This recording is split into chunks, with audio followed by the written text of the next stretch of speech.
Oh, I didn't bring my Board of Ed one. Me and my neighbor, we cut our grass on the same day, then we have a beer after it. Ah, Of course, I got caught today by the manager. Okay, everybody, we are going to call the budget workshop of Monday, April 29th to order, and I'm going to ask Sue to start us by calling the roll. Counselor Bailey? Here? Counselor Carbone? Here. Counselor Clancy? Here. Counselor Durick? Counselor Rhodes? Here. Thank you. Counselor Timbrow? Counselor Zambrello? Deputy Mayor Forrest? Here. Mayor Lesser? Here, and thank you, Sue. Thank you. Jane, thank you for tuning in from California. Appreciate the dedication, and my understanding that Counselor Timbrow and Counselor Zambrello are going to be coming soon. They're on their way, so we appreciate that. So the first item on the agenda is IT services. Gentlemen, you have the floor. Thank you. All right. Close enough. Derek Saul, the Information Specialist 3. And I am Jim Duregan, and I am the Network Administrator and the Shared Services Administrator for both the schools and the town.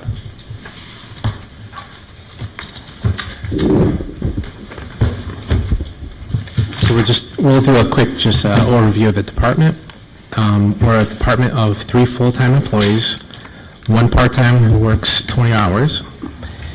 Behind the scenes, we support a very complex technology infrastructure. We get to work with every single department in some form, with their computers, their mobile devices, their software, their computers. So we actually get to work with just about everybody.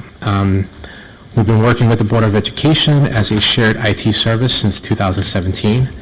It's been a great relationship. We've had a lot of projects that we worked on, and it just keeps showing its value every single year that we go through budget process and projects. We've standardized all our environments, so we have the same technology from our network switches to our wireless technology, our firewalls, and soon we hope to do our door access. So the whole town hopefully will be on one card system, so you'll be able to fob into the schools, the police department, and all town buildings. One of our biggest accomplishments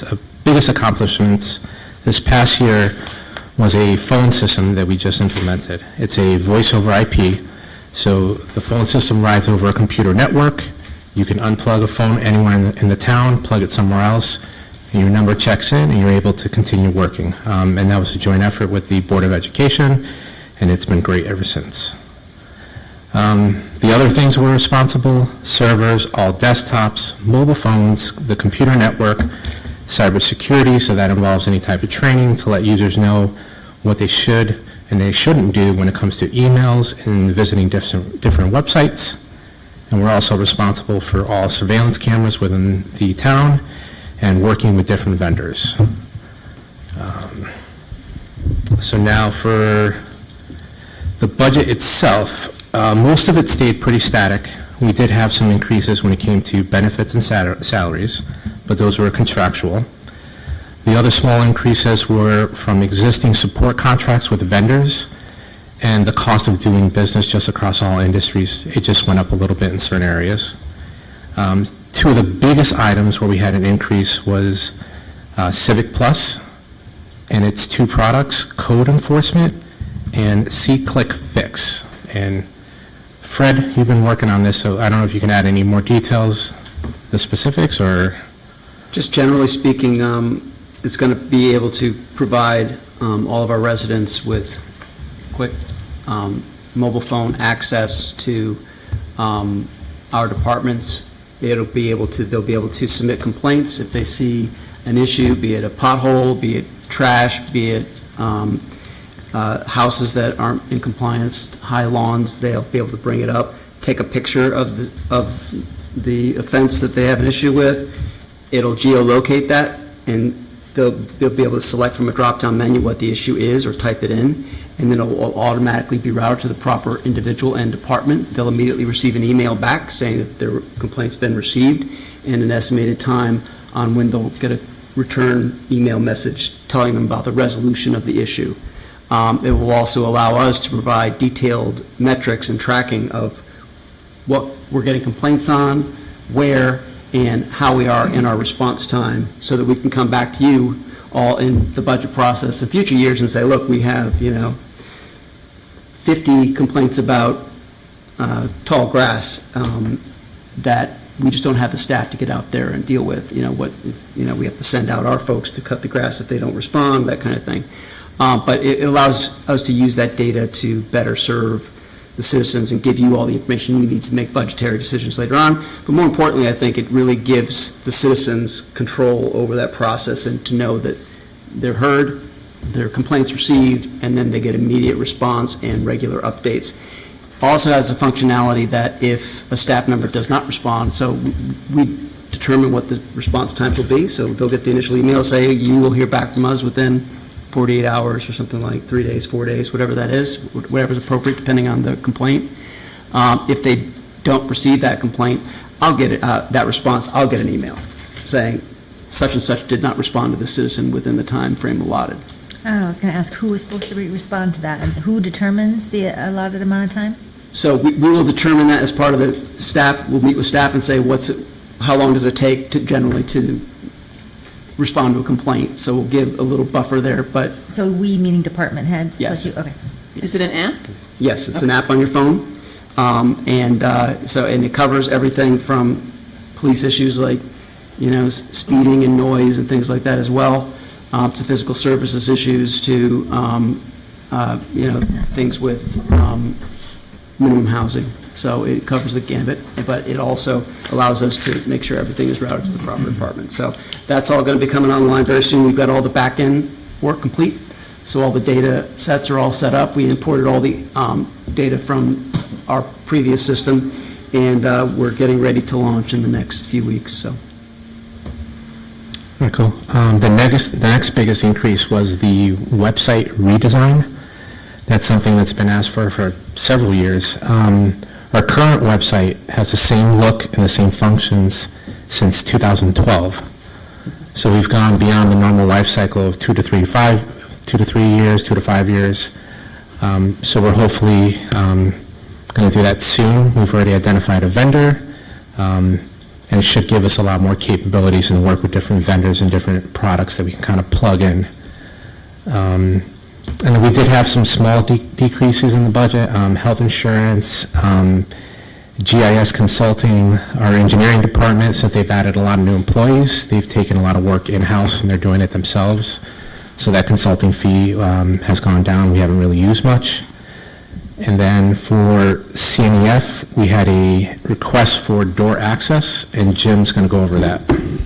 Yeah, so one of the strengths of shared services is that we have been able to, in the past many years, maintain very complex network subsystems. And we were able to do that with a shared environment, so we were sharing knowledge back and forth. And again, as Derek said, we are sharing the same equipment back and forth, Aruba Wireless, Palo Alto firewalls, our cybersecurity lenses are all the same also. So that is our strength. But slowly we are going to start to move beyond that model and start to actually share servers and devices without having one on the school side and one on the town side. And this first project that we're starting this model with is our door access project. So at this time, the school side has had door access for many, many years, and we have had our door access server. Currently, we were able to upgrade this door access server, slide in a new door access server that can accommodate both the school and the town. So at this point, that server is in place, it's ready to go. This is the first, iteration of this model of truly sharing hardware between both entities. So at this point, we are currently efforting quotes to upgrade. The first building we want to start with is the police department. So we are efforting with vendors to give us quotes. Excuse me, we're hoping to have these quotes in the next few weeks for what it's going to cost to upgrade the entire door access system at the police department. It is in desperate need of an upgrade. So once we, as we roll this project out, we bring the police department on. The most notable example of how this is going to work out very well is everybody who moves between the town and the schools, IT, fire, police department, and school administration, one badge. Currently, we all have two. We got to manage it on this side, manage it on the school side. Now we're going to manage it from one place only. So it's going to work out very, very well. Once we get the police department done, we're going to start to secure quotes for town hall, the community center, and so on. So this project certainly has legs.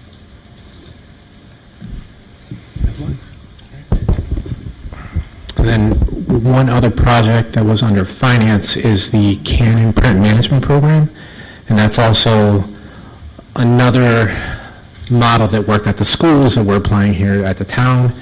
The same fob that's going to be used for the door access is going to be used for the printers. You could send a print job, you could walk anywhere in the building, take your fob, scan it to that printer, and your print job will come to that printer. So that one fob is going to be, that's going to have a lot of potential to use for different products, so. Derek and Jim, thank you very much, and appreciate the spirit of working together, the shared services, that's terrific. We're going to open up for council questions. Councilor Bailey.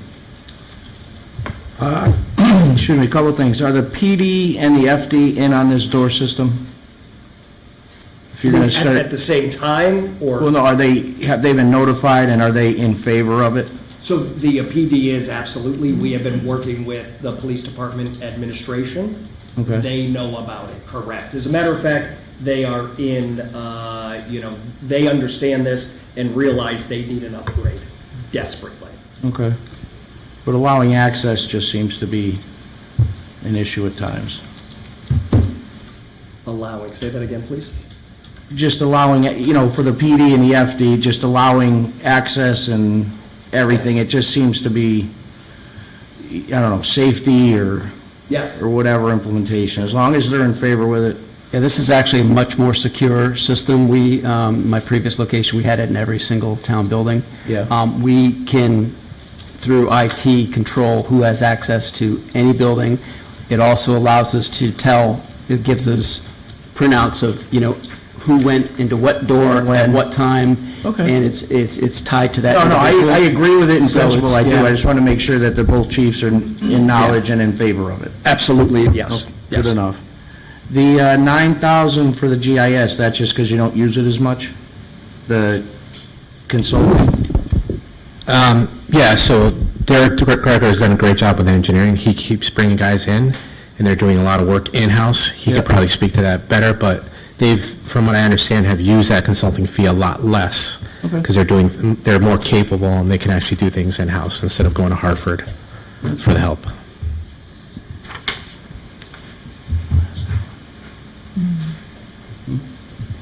Councilor Bailey, all set?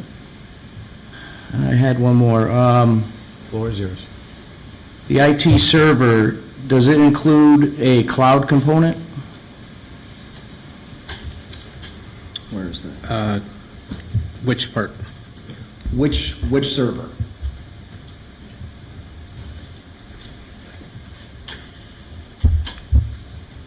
I lost it now. Give me a second, Of course. let the deputy mayor ask. Councilor Carbone, did you? I do, if that's Shelley? okay. Councilor Carbone. Hi, so I'm sure you're very well aware I'm technology challenged. So a lot of this stuff is definitely over my head, so I'm just trying to understand the financial component of it, because I'll never even understand the tech. So forgive me. So I just had a question. When your health insurance decreased, I'm just curious how that happened, because you didn't lose staff, and their benefits usually go up. So did you find another carrier? How did that work? No, I think some of it may be because some of us didn't opt in for the town insurance, Okay. but Mike, I think, has more details. Oh, hi. Mike O'Neill, Director of Finance. It's our favorite part. This is one of those cases where a year ago, when we were in this process, we had a vacancy, and when we don't know who's going to fill that and what level they might take of coverage, we budget at a family level. Okay. So that's why it was higher last year and went down. Okay, great. Because I was thinking if this is, we could do this across the board, we'd have great reductions in insurance. Because I know it's been really high, so thank So you. just remember, with health insurance, we come up with a total number, and then we allocate it to departments based on Employees. positions and employees and all of that. So it's just, and it is based on, we look at every position, and if we know it's two-person coverage versus family, we do that, but there's also there's vacancies and all this. We also, we take it all in total and make sure there's enough there to cover what we expect the claims will be. Okay, so having said that, so do you choose the insurance carrier for the town and the town employees? So it all goes through Cigna. Okay, We're self-insured, so technically there is no carrier. Cigna administers the claim, so we use their network. But every time there's a claim, Cigna processes it, and the money comes out of the town bank account. all right, thank you. Also, I see a reduction at Facility Dude and Brightly Facility Dude. I thought maybe that was the consulting, but maybe I'm wrong. The decrease, there's an addition and a decrease, so I was just kind of curious about that. The Facility Dude Maintenance Edge, it went down, and then you have the Brightly Facility. Yeah, so those specific line items, it's a product that the garage uses to Okay. manage their work order system. So we don't necessarily negotiate that contract or have the details, but it's listed in IT because it's an IT product. Okay, So the garage may be able to answer why it went down on one line item and went up. I was just curious, because I don't even know what that is. Yeah, unless, Mike, do you have any? I don't have a specific answer. We can find out why the 17 went down to 13, but the added 9 is the room and gym scheduling that moved from the Board of Ed to the town, and it was in parks. We were kind of splitting things up between physical services, parks and rec, and IT, and this was an effort to just put it all in one place, because literally, when we paid the bill, it just created confusion, and the bill was paid late because we were paying it in pieces, or it was administratively. Is this when they go in and they plug, I need the gym for this? Yes, X amount? that's Okay. that's what Event Essentials is, that's run out of the Parks Department, and they do all the scheduling Okay, for that makes for sense. rooms and so forth. Thank you. And then the other piece is the sort of work order system, Facility Dude. Okay, thank you. And then as we were talking about internet services, the website implementation, do you have to go with one, again, understanding very little of the tech world, do you have to go with one particular vendor, if you will, or are there other companies that can do the same application, and have you looked into those? As far as internet services goes? As far as all of this goes, Well, like, yeah, I mean, exactly. I mean, we could there's a lot of vendors out there that can, give us the same service. We certainly reach out to each of them and get quotes to see who has the best price. But not only the best price, we do need the best service too, because this business runs on the internet. Yeah, sure. Email is critical, everything is critical, so we have to balance that. Right, exactly, right. you did, okay, that was Yes, my next question. exactly. Okay, thank you, I'm good. Thank you, Counselor Carbone. Counselor Bailey, you're good? Other counselor, you're all alone on that side again. I'm on the- fine. I on just that- asked Fred. On that side of the Yeah. table. Any other, Deputy Mayor Forrest? Thanks, Mayor. Maybe this is to the town manager. I know we've been talking for a while. I thought we were going to, I think that we're going to implement it, whether it was Q1 or Q2 per our conversations, to improve the website. And part of that was the click fix situation. They're separate, but yeah. Yeah, but is the click fix going to be on the website as you could portal it, of course, through your phone, but it's also ported, if that's even a word, through the website? It is. Yeah, there'll be an element of it on the website. And remind me, I thought in our last budget or transfers or whatever it was, that we had paid for some of these website click fix through that. Is that accurate? So the initial, what we've been doing this last year, getting it all loaded up and onboarded and all that stuff was paid for through ARPA. Yes, okay. Yeah, so right. that piece of it, we've been working on this. It's, the data transfer has been pretty intense. There's been training, there's been other things that have been going on. So yeah, so part of that was paid for by ARPA. This is the continuing fees that will come as part of using this moving forward. So when I'm looking at the 36,000, help me understand that. If we paid for the, So that's separate. Build. Now, that's the website. So the Yeah. website we did not pay for through ARPA. It was, there were other things there was a list of things that I gave you for the town manager's office, which were basically updating. Agenda management. Yeah, the agenda management, stuff like that. Once we got the quotes on some of that stuff, they came back higher than we initially thought, so there wasn't enough money left to do the full website redesign, and I've mentioned that a few times to you all, that I actually asked for more the last time ARPA money was allotted Okay. back in the fall yeah, for that purpose, and it wasn't approved, so therefore we're putting it in the budget, because it's a basic necessity. We have to have an updated website. Our Yeah, website is no one's- horrendous, yeah. I agree with you. I clicked through it just to find something very normal the other day, like your phone number, and it was still, Yeah, it was fine. You don't have me on speed dial? well, because they changed we can get into that too, but it's not as easy as it used to be. No, it's not. And we can talk about the system, the phone system, but, I was looking for a direct number that I didn't know. Anyway, so the money that's allocated here, what is our implementation timeline for that? For the website and ClickFix? ClickFix is imminent. We're working on just the final details of getting ready to launch it now, 'cause that's what we've been working on. App only, though. No, app, and there'll be a website component, which will be updated when we do our website again. Okay. But, and it basically, I'm not going to use the terminology properly, but just like if you go to our agenda page now, that's a Granicus thing for our agenda management system, which, it's an API, I think it's called. It's like iFrame. iframe. It's built right in, so you can take that and put it on any website, as long as you have the code. Do that. That's what we'll do, the same thing with ClickFix for our new website, but also for our current website until the new one is updated. But Mike can give you an update on timing for the website. So Mike, timing for the website. website will be on your agenda on Monday for approval, for award of that contract. As Derek mentioned, we went through an RFP process, and we have a recommended vendor for the council to consider. And then, is this money required then to activate that contract? That's on our agenda for Monday. Yes. Okay.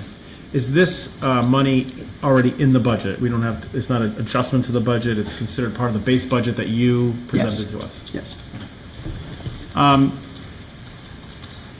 The ClickFix system, does that have a picture option too? I take a picture of a crack in the road and I Yes. send it to you and I say, this is where it is? You take a picture, it geolocates it, puts it on a map, sends it to us with the picture, the map, the coordinates, the street address as appropriate, yeah. All right. I saw that in the requested budget that you guys presented was also a change in personnel from part-time to full-time. What was the request in that, what was that request? I've got you got an IT tech part-time and IT tech 2, and the difference was about 115. That's not in the budget, is it? No, it's not, it was a request, but the Oh, okay. request was Okay. not in the budget. So I'm wondering why, what was the basis of the request? Was the request to go from part-time to full-time for That's what our it- third position? I don't know about the third part, but it says IT tech part-time 2 and IT tech 2. Old position, new position. There was to upgrade the current part-time position to either a Tech 2, I think what you saw was the numbers that we'd used in budget development for Tech 2, and the Tech 1 had been discovered. Neither were included in the proposed budget. Right. But it's an upgrade of the position to full-time, just based, I mean, you guys can talk about Yeah, workload so in I'm asking you, the like, police what's the, department. obviously you thought it was, even though it wasn't included in the proposed budget. Yeah, no, agreed. So part of that thinking was the immense amount of work that we took on once the police department came under the IT department on the town side. Yeah. We have realized just the vast amount of tech that the PD utilizes every day, and we have to manage every one of those subsystems. So we were floating that thought process of converting our part-time tech to a full-time tech Okay. to assist in that process. We certainly are running every day. So, we want to make sure that we become more, we don't want to be so reactionary. We want to make sure we're on top of our game every day. Problem is, with the amount of technology at the PD, we certainly could use some extra help. And what would be the change in our town if we were to fund or partially fund such a position? Like, what difference are we going to see? So we got to make qualitative decisions all the time, right? We got Agreed, thousands, 100%. right? So, Okay, Sally came in and said, if I get a new person, you're going to see Certainly. these, Yes. whatever happens. for us, it would be faster deployment of technology. I mean, currently at the PD, we're a little behind on what we need to do. We want to make sure that we're offering them high-quality service. At this point, we're offering them quality service. We want to offer them high-quality service, stay on top of our game. That's one of the reasons why we need this part-time to full-time. And again, remember, we have our street camera project that the PD embarked on years ago. We are now overseeing the management of this. This is taking a lot of our time, too. We're looking to get quotes to upgrade the cameras, upgrade the communication paths for these. It is a 7-year-old technology. The license plate readers that are up on the poles also. Again, we are working hard on the back end, on the IT team, to manage all this tech that came our way. So I think it's very responsible of us, to see what kind of manpower we need and to apply that. Okay, thank you very much, Mayor. Thank you, Mr. Deputy Mayor. Most of my questions were answered, but I have a follow-up to one of the Deputy Mayor's questions. It has to do with the new website, and this may be through the town manager.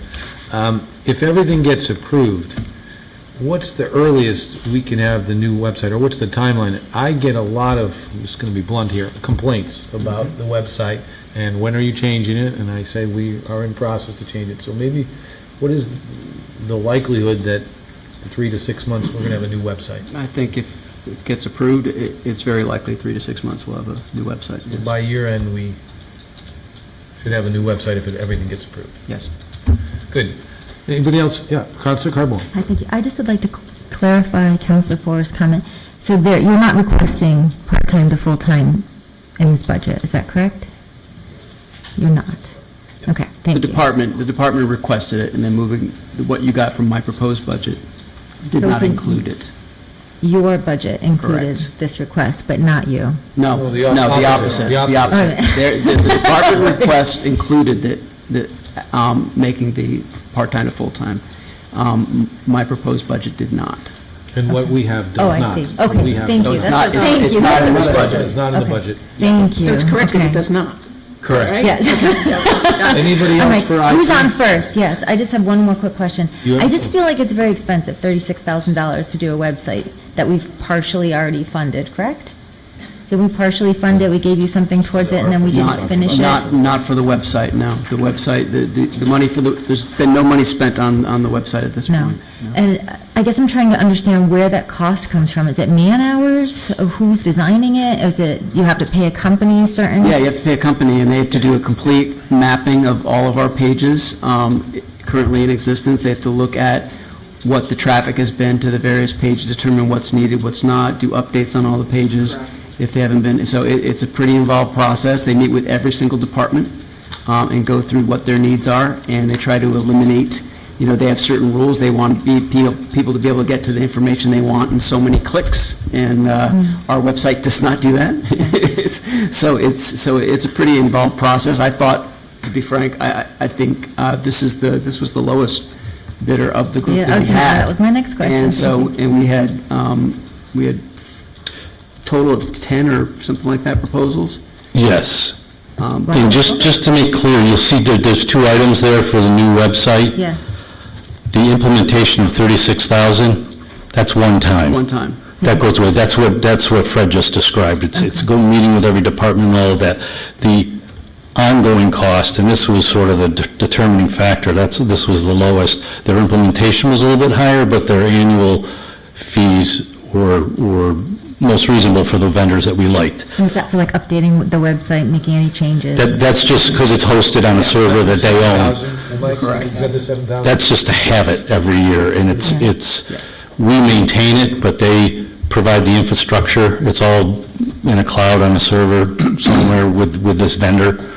Okay. So that's what the 7,000 pays for, and just by comparison, those next three line items which go away, they say QSend. Yes. That's the fees that we currently pay, which is just short of $7,000 a year. So it's actually quite comparable. Once we do the changeover, the annual cost is comparable to what we've been paying for a long time. Okay. And then, I suppose this is my last question about storage. So, I go, my phone, I can't work, it's got no storage, I gotta go upgrade, it costs a lot of money for storage apparently. Where is all this information gonna be stored? The click save, and then even this program, Right, so this will be stored on the cloud-hosted environment or server. We speak of the cloud.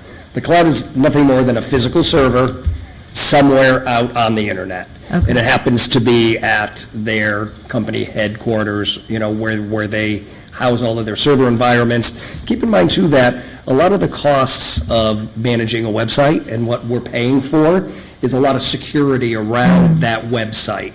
Again, every day, the cyber attacks are trying to bring these websites down.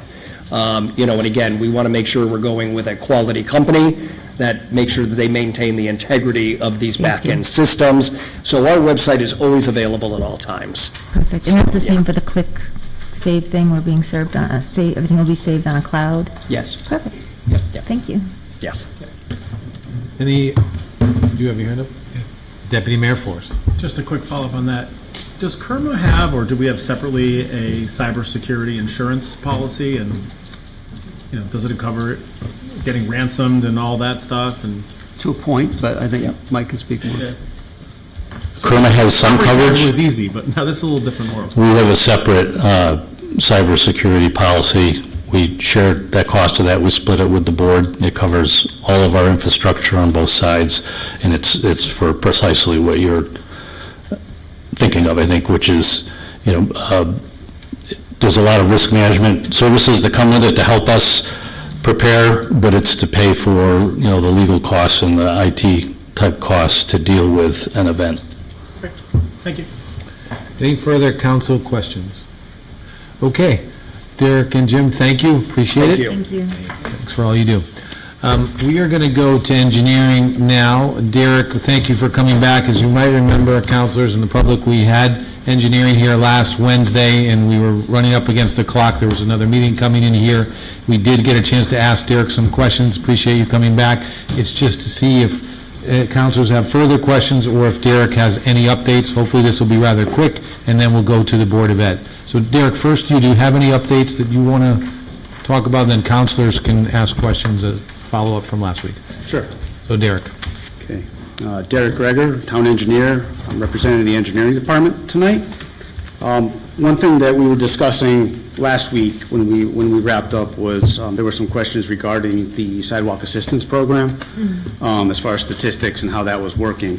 So I did get a chance to talk to Social and Youth Services about that. Give you some stats. Right now, since we implemented the program last July, we've had 15 applications for funding, 10 of which qualified. So 2/3 have qualified so far. They had indicated to me that, as far as the process, there was a question about like what the threshold was or what the process was for that. The way they explained it is they look at a variety of things: income, bank accounts, number of people living in the household, monthly household expenses, and it's kind of a judgment decision by their staff as to who qualifies. They say it's very similar to some of the other programs that we have in town, such as food banks, school supplies, Thanksgiving, a holiday gift program they mentioned. I asked them as far as, what percentage of the population may qualify for this. And the best answer they could give me was they indicated about 30% of the population falls under ALICE, which is Asset Limited Income Constrained and Employed. So at this point, I think, like we were talking last week, some of the limited applications coming in is just lack of exposure and knowledge we're trying to get the word out. I think I mentioned every time we issue a repair notice, someone, we include information on the program in case they're interested in applying for that. So, and in one of our plans for this coming year with the tax bills that go out, there's a brochure that goes out with it. I think one of the sections of that will refer to the sidewalk maintenance responsibilities that homeowners have and provide some information about the program that's available for those to apply. Thank you, Derek. Questions for Derek? Maybe quick. Any? Well, Derek also has to go over his CNEF and capital request. Which we didn't get to last time. Okay. Correct. Go ahead, Derek. That's a whole nother ballgame. I thought we were going. Okay, so CNEF requests, we did put in a request for drone equipment this year. We've been talking with the Assessor's Department, who has an interest in having a drone as well. Their purpose for having it would be to use it as flyover for checks for new assets that should be a part of our tax base. So I think it would be a shared unit for both of us. As far as us for engineering, it would give us the opportunity to see things, get photos real time as to what is going on in different areas. It does have some software ability to do some level of survey and modeling and things that we would use. It's becoming more of a popular thing with a lot of municipalities, and I think I had a request originally for some ARPA funding. It didn't pass with that, but we decided just to add it as a CNF request to the budget. If it was to be approved, we have some staff in both departments that would get trained.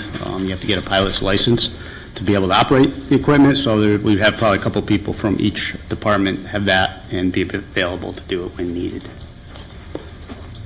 The next item refers to OpenGov software. There's been some discussion in the departments about looking for a better permit software that would help with, right now we use Municity. Came through CROG a number of years ago. We found over time it's not as user-friendly. It's not really exactly what we thought we were going to be getting. It's not utilized to the full extent that it should be. There's been some issues with the contractor or the vendor that's been rolling it out. Only a few departments have it. So one of the discussions we've had with the manager is looking at maybe some other permit software options that might be more user-friendly and provide us better workflow and more efficiencies. For all kinds of permit management, offer some asset management. What was listed here is OpenGov. That's a particular software, although I understand, I think Fred's been talking with our planning department about looking at some other options as well. So we're exploring that right now. Engineering uses this software that we have now in building. It has not been rolled out to our planning department and our zoning enforcement and other things that were intended when it originally purchased the software a number of years ago. So this request would be to be able to move past that and move into something else. CROG offers some different opportunities that we're exploring with them too. And the third item, final one for CNEF, was a survey vehicle. I've brought this up in past years. The vehicle we have is a 2004 Chevy Excursion. It's used by our chief of survey. He keeps a lot of equipment in there. He has a lot of high-tech equipment. It's been, it's been working, although Physical Services is aware it's in need of replacement, so we put in the request again this year to see, being that it is 20 years old, it's kind of reaching the end of its useful service life. Any requests on CNEF, or any questions, I should say? I'll wait till. Deputy Mayor Forrest. Well, is there more to the presentation? Yeah, he's got the. You want to do the CIP first? You can go through CIP. Okay. Sure. So CIP, we have 3 categories we're responsible for. It's drainage, pavement management, and sidewalks. For drainage, we had 4 requests this year. Just to describe them briefly, Copper Mill Road culvert, we've had some issues with the culvert starting to fail. We knew that it was one of our highest priority culverts to have replaced a number of years ago. We have been trying to allocate some funds to it. In the last year or so, we did have to make some temporary repairs because it is starting to fail. It's a large arch culvert. So we had asked for $100,000. What I'm looking to do is use the state and local bridge program to replace it. That is very common. It's called local bridge program, but they do apply to these types of culverts, so it's a 50-50 match. That's the best we have right now. We are estimating the cost of that project is probably $700,000 for construction. So at this point, I'm working towards trying to put away at least the half that the town would need to contribute. Right now, we're at very early stages of design. I need to get a consultant on board. We need to do some preliminary design that allows us to apply for the program. So what we're trying to do is, once that money, if we are awarded that money, we're going to need to have a match, and I'm trying to avoid having a last-minute situation looking for funding. So it's a request to start adding to our construction funds. The second item is town dam repairs. We have a couple of repairs being done at Millwoods Park this year through part of the same type of project. We do have other dams in town that DEEP has given us direction that we need to do some improvements for safety. Primarily, it's a lot of removing vegetation, removing trees, taking stumps out of the dam, stabilizing the embankments. We've done, like I said, we have two dams being worked on this year, but we do need funding to do some further design for our other dams in town. We own 9. I believe 5 of them in total required some repair work, and DEEP has directed us to do that as soon as we can. Miscellaneous drainage improvements is a request I've always had in CIP, just to have money available. I think we spoke about it briefly as part of my operating budget. I would like to have it as part of my operating budget, because every year we have a need for just going out and doing small repairs. Sometimes that could be done by physical services. Sometimes they're not available, or it's beyond what they're able to do, so we bring in a consultant. So having some money available every year for engineering, as we manage the right-of-way, would be helpful to be able to do some of these projects that may be out of the scope for physical services.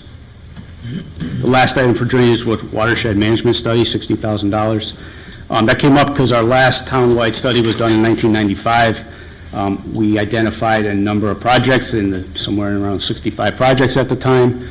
Over the last 30 years, we haven't gotten to too many of them. What I would like to do is have a consultant just kind of update that report and take another fresh look at it with some better numbers, so we have a better big picture as to what is needed out there for drainage. Drainage is certainly a big issue, as you may notice. The storms are getting more frequent, more intense.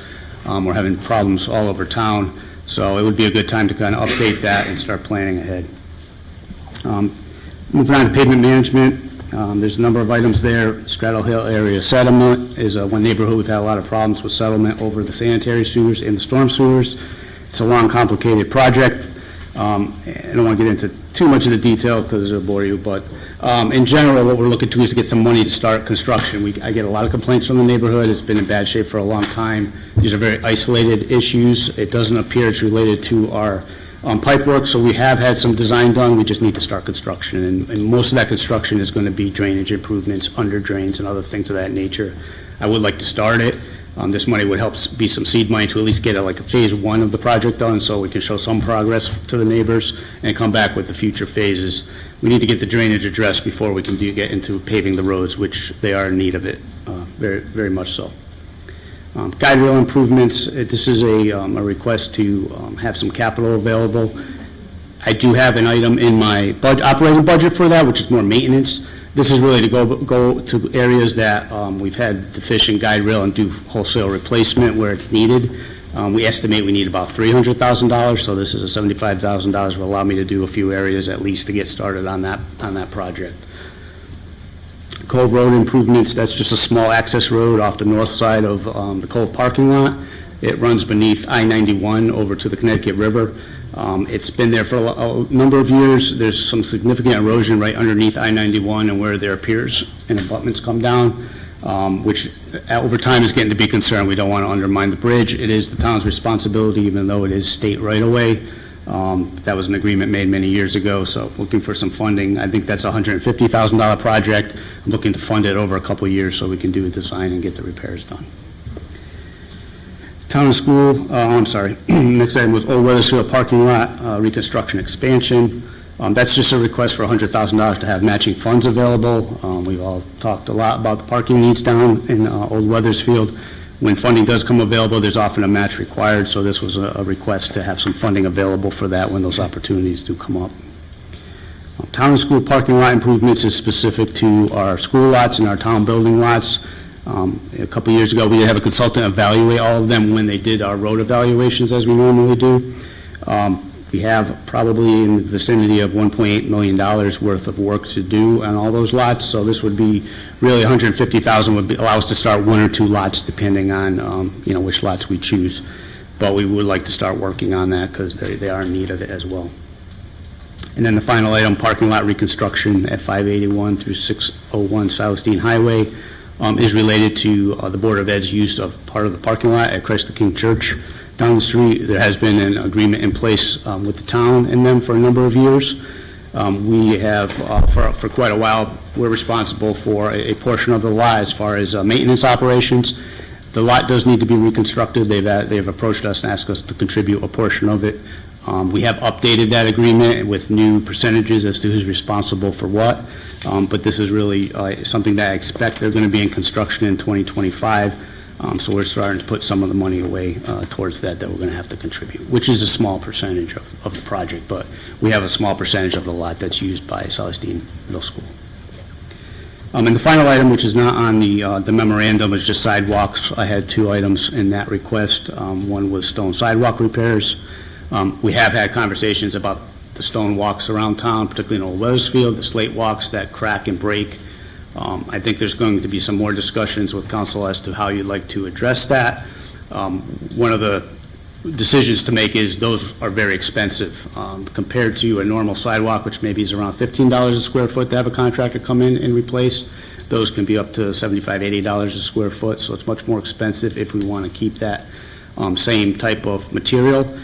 If there are other options, such as potentially doing some textured concrete pours or colored concrete that looks like stone and blends better than a regular concrete slab would, that would be more cost effective. But I think that's something that we're going to have a conversation about how you would like to address those when they do come up. And the final item I had was just sidewalk extension and gap closures. It's a $100,000 request. We've identified in excess of $1 million worth of gaps in the system. Some of those were identified as our safe routes to school study that was done in 2015. Others, we've gotten plenty of requests over the years, which I've kept track of. So this would be some money to start closing some of those gaps. We would start in the highest priority areas, maybe near commercial locations or schools where we have young students walking. So those were all the CIP requests I had for this particular budget. Thank you, Derek. Council, questions? Deputy Mayor Forrest. Thanks, Mayor. Let's start off with the CIAC policy recommendations. I believe there were 3 or 4 that talked about obligations the town just had in this calendar year, like the Christ the King, co-construction discussion and contracts. Is that in our budget, like as a just line item of obligation that we paid for, or is that something that we still need to approve through the CIAC process? Because I know we were moving it around. Yeah, specifically, I'd have to look, but certain of the items that we discussed as part of the CIAC committee's work, we did move into the budget. As an example, fiscal services, the roof repairs, we moved that in. I'm not sure if we did it with all of Derek's. I know there's several items came up like that, and the goal would be eventually to move all those to every year reoccurring types of thing out of CIAC and into our budget. I think the hit would have been substantial, so we can do that as part of our discussion when we get into looking specifically at CNEF and CIAC. From a budgetary standpoint, I'm trying to understand, is this already been allocated in your budget versus the whatever, 1.3 million? What are you specifically referring to? Well, I'll specifically refer to the parking lot reconstruction, 581-601 Celestine Highway. See CIAC policy recommendation. I'm not sure. Is that something that we would fund through CIAC when we're making our decision about how much that money, and you put in the line item, I think it was 1.3 and change-ish? Right. And then we're like, okay, we have, we can either use that 1.3, but 1.3, or is that funded separately? Are these CIAC policy recommendations funded separately? There are obligations, I just paid for it out of, and here's the line item for that. I don't believe that one is in the budget right now. It's part of that CIAC amount, general amount that you all are going to have to determine what you want to fund. Yep. And is it, just because I hear slight hesitation, if you could just confirm that. Yep. That would be great. Absolutely. All right.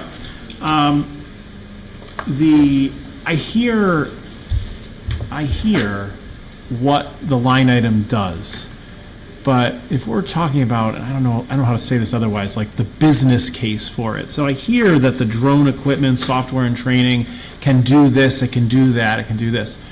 But what's the business case for it? What do we as the town get? Do we see that well, now we can do the inspections, and I'm giving an example, and I don't know if this is true. We can do the inspections twice as fast.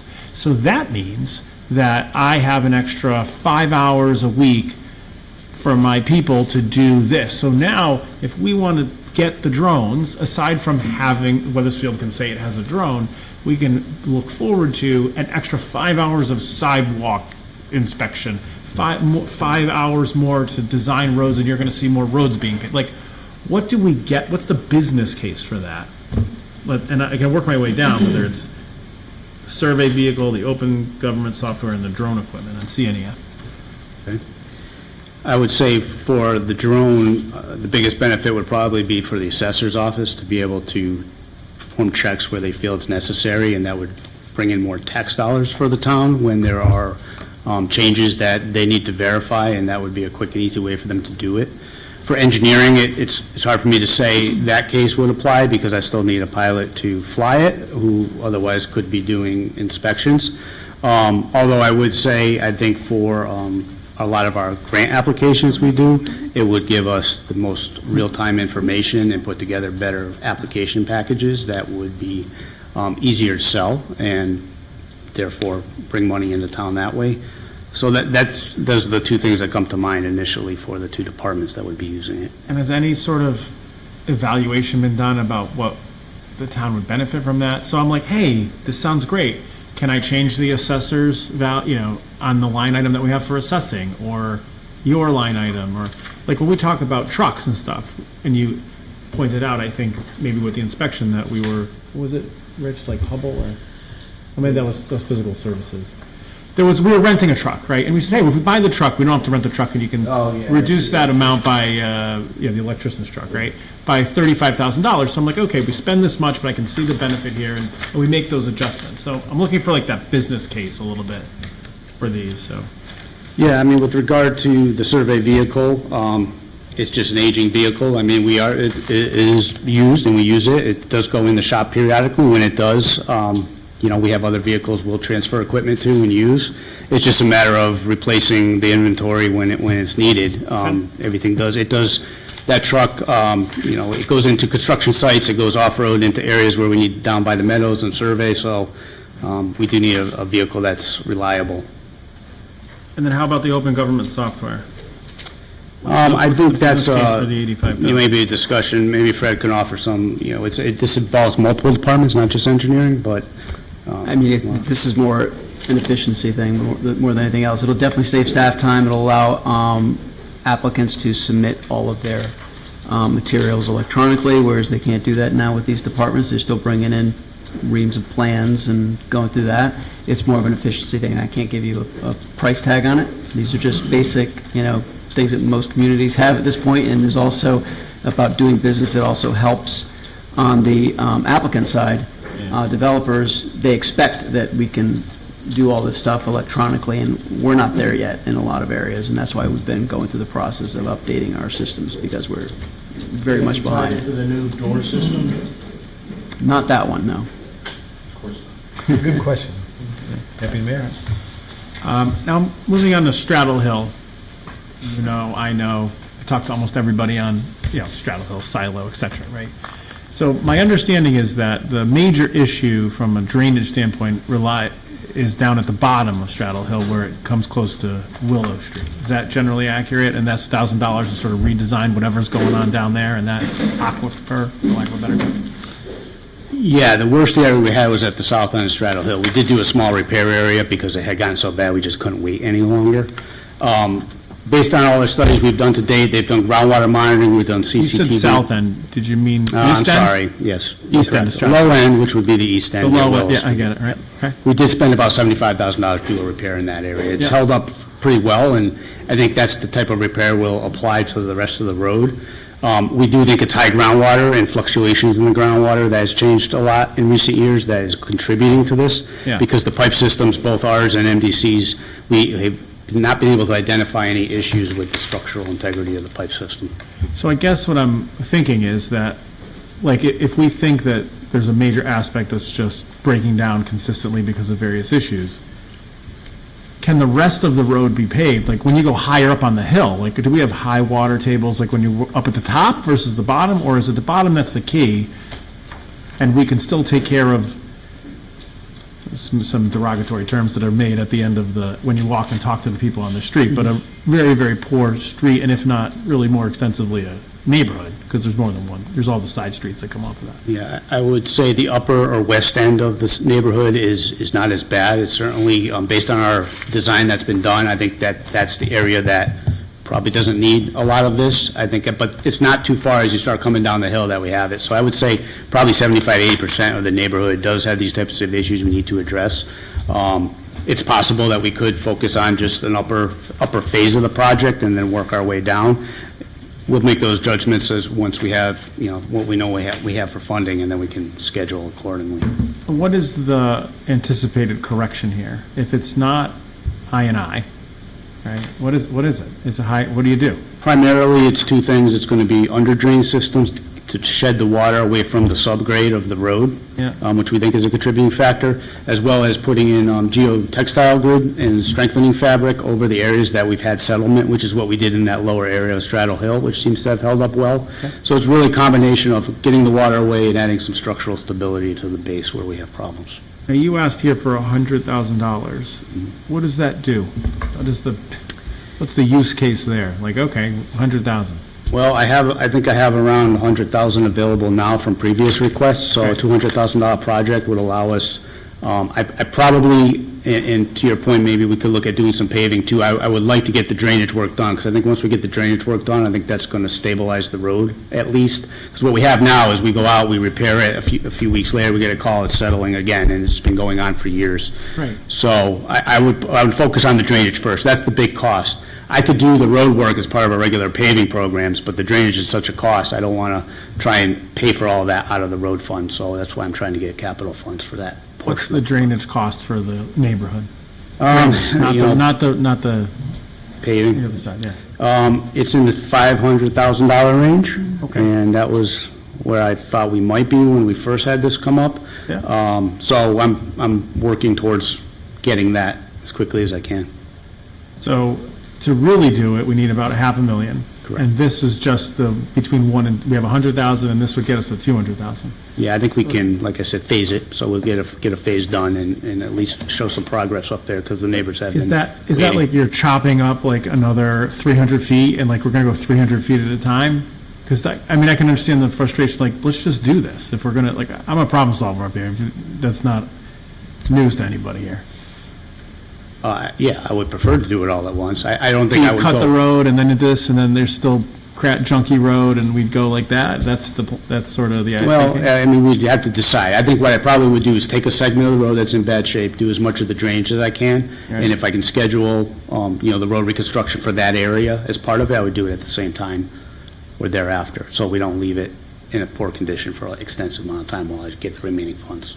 Besides Straddle Hill on the east side, in that neighborhood, right, Silo, Straddle Hill, all the little tentacles that come from it, are there other areas that need this drainage besides Straddle Hill? Does Silo need it? Do any of those other roads need it? Or is it really just Straddle Hill that needs the drainage, and then the rest gets the overlay?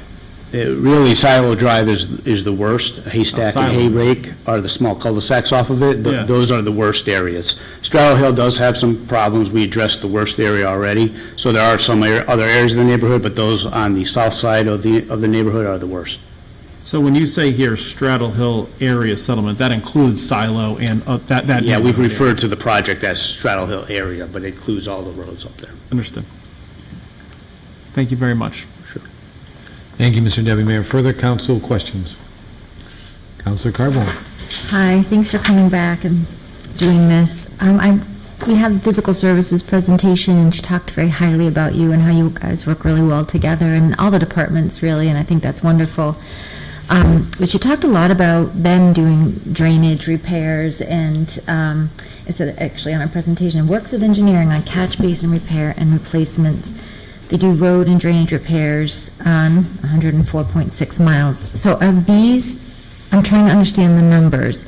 So who's doing the drainage repairs, and out of which budget is it coming out of?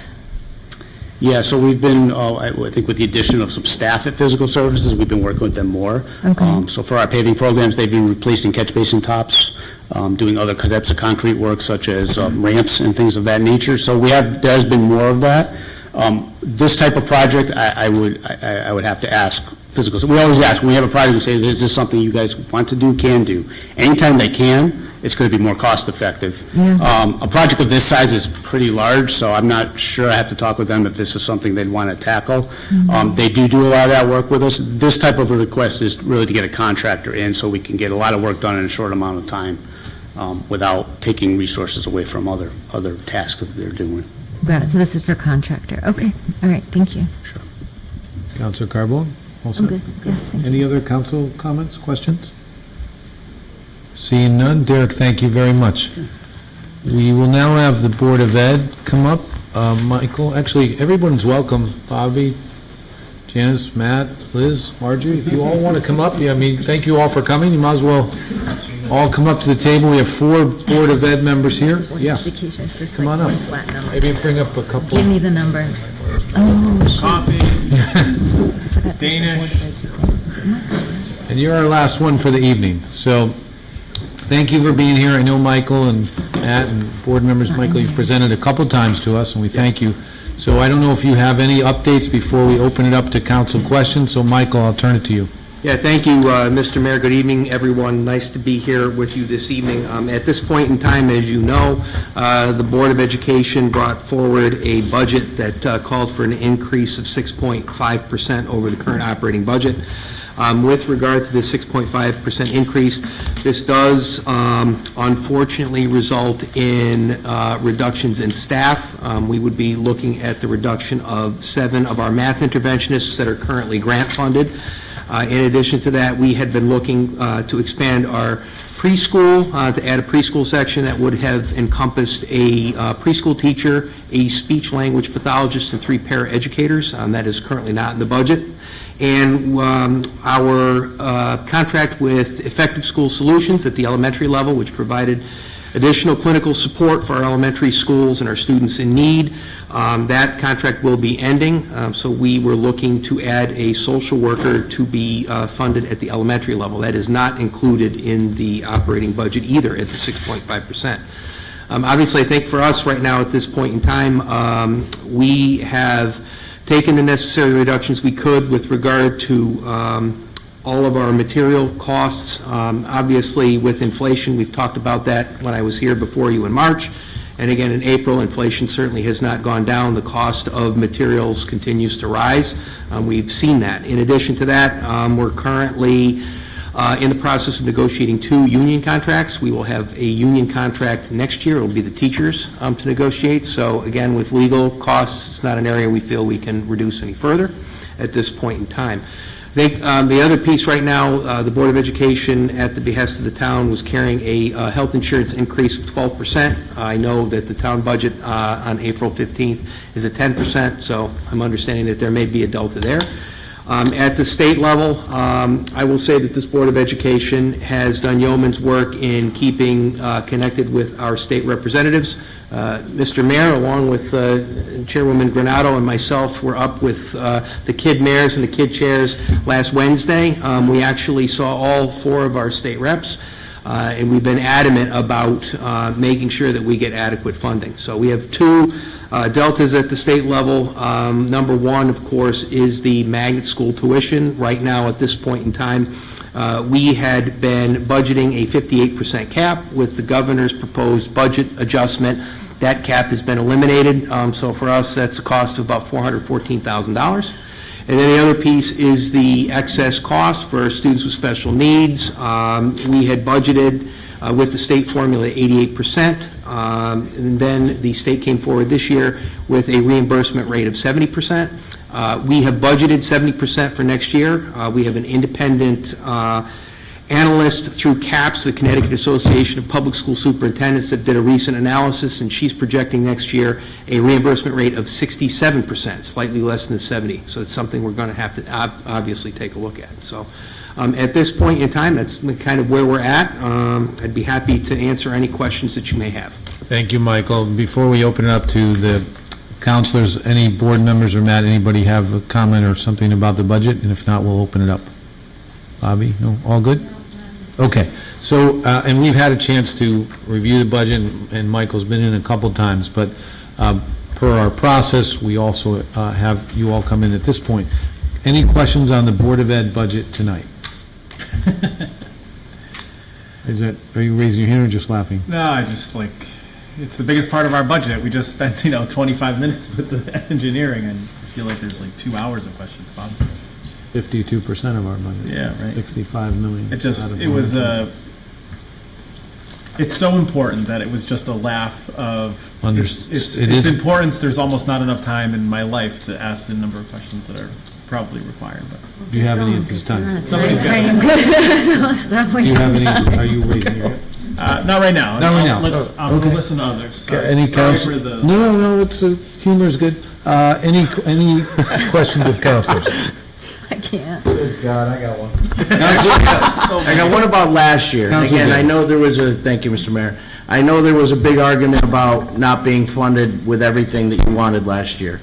What were the changes that came about not funding?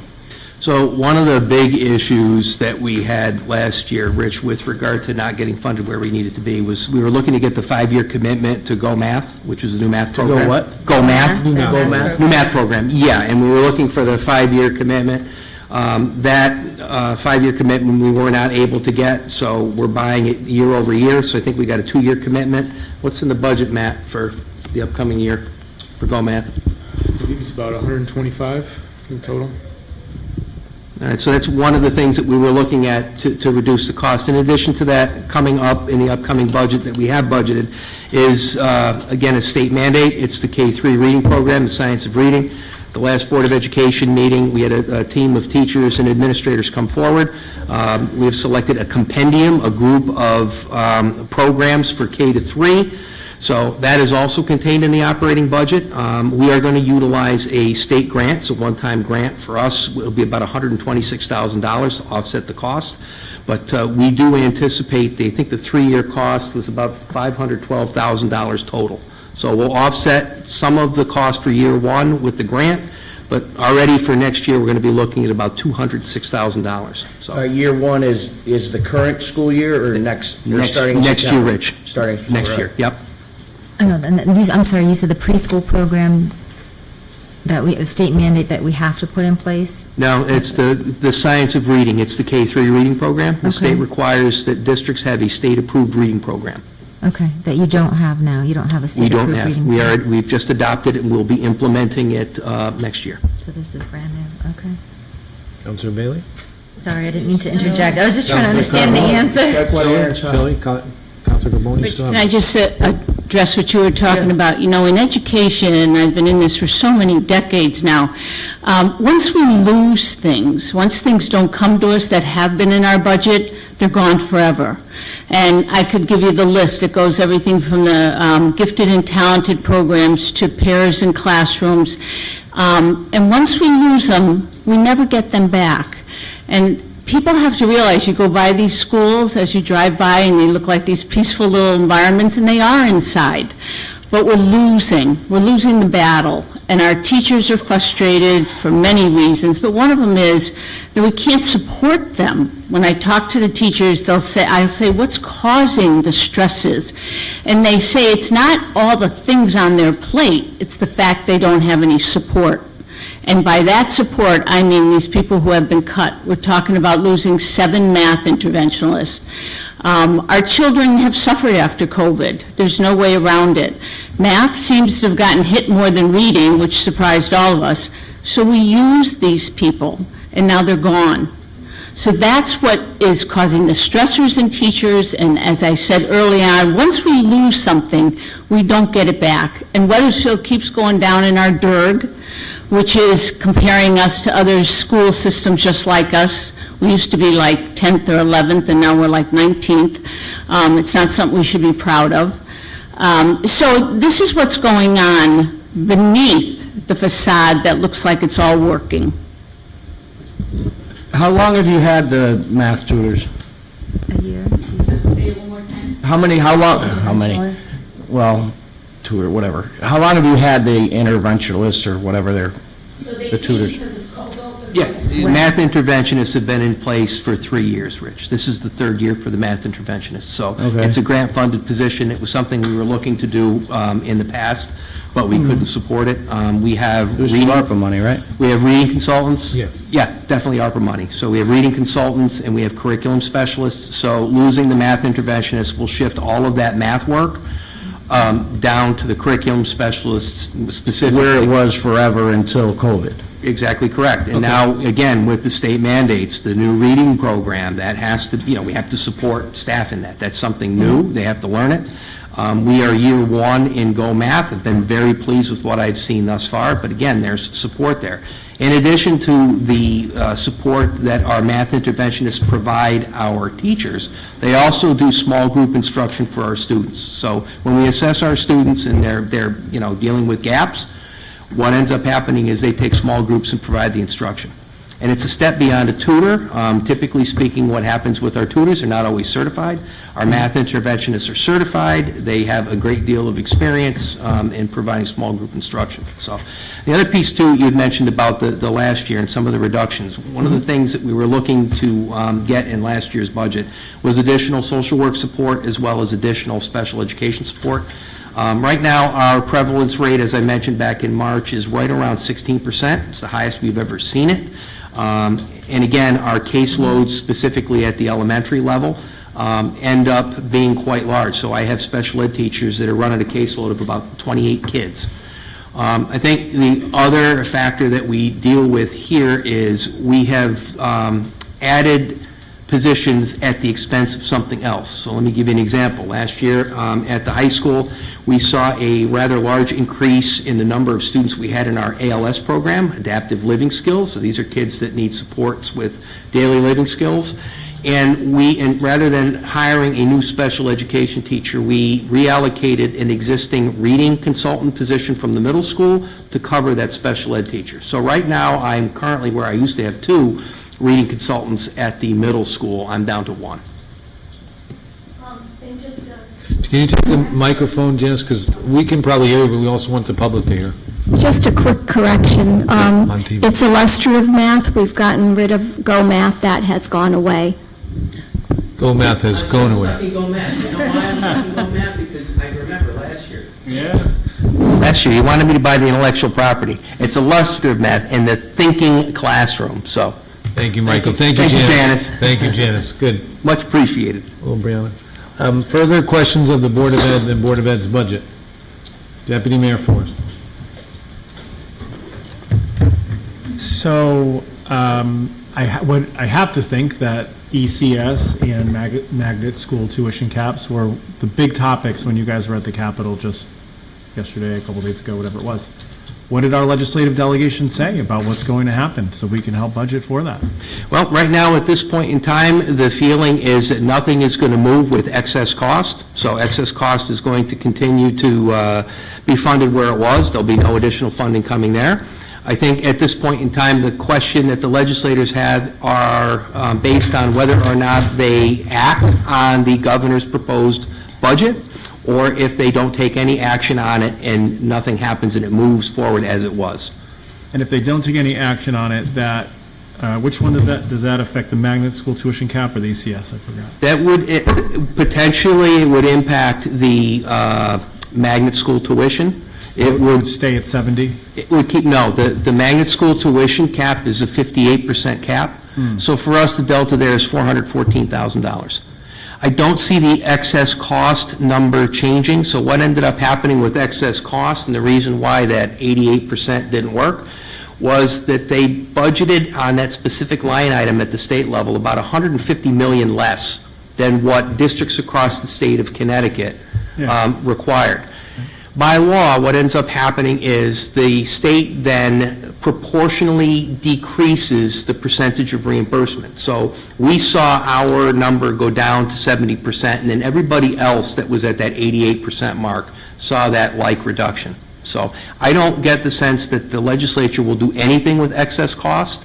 I do think that, as you know, I've said it before, special education is kind of the wild card. I may have students that leave the district that would have hit excess cost hard. I may have students move in during the course of the summer that impact excess cost. There's always that potential, so. Understood. Okay, thank you. Thank you, Thank sir. you, Deputy Mayor. Further council questions? Councilor Clancy. So going through your budget, I mean, it's huge, and I had a hard time finding anything that I thought should go. And I apologize for not asking you this sooner, because I know you had said you'd like us to give you some questions in advance. And this is kind of a big question, so I'm thinking, if you don't have an answer right now, maybe you could get back to us. But I'm wondering if there's something that, in the central office of Board of Ed, that can be cut, rather than things that directly affect the kids. Are there like things you could consolidate, or positions that, one person could do more than they're doing, or can you make some recommendations for that? Great question. Yeah, so over the course of the years within the scope of central office, we have reduced positions. When we moved to a shared services model, I used to have a director of facilities and maintenance. When he retired and we moved to shared services, that position disappeared. I used to have a Director of Technology. He passed away some years ago. We did not fill that position, and we broke out his duties within the scope of the instructional supervisors. The instructional supervisors for a time period have been cut due to budget cuts in previous years. So those are positions that have come and gone twice within my tenure in the Weathersfield Public Schools. In addition to that, we've reduced the number of people in our business office at this point in time. And we, I think, increased on the HR side 1/2 a position to support with health insurance and management of our substitute system.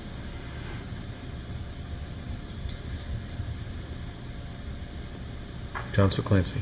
I'm just thinking, well, because it's a big thought, and I just wonder if you gave it any further thought, if you could come up with more.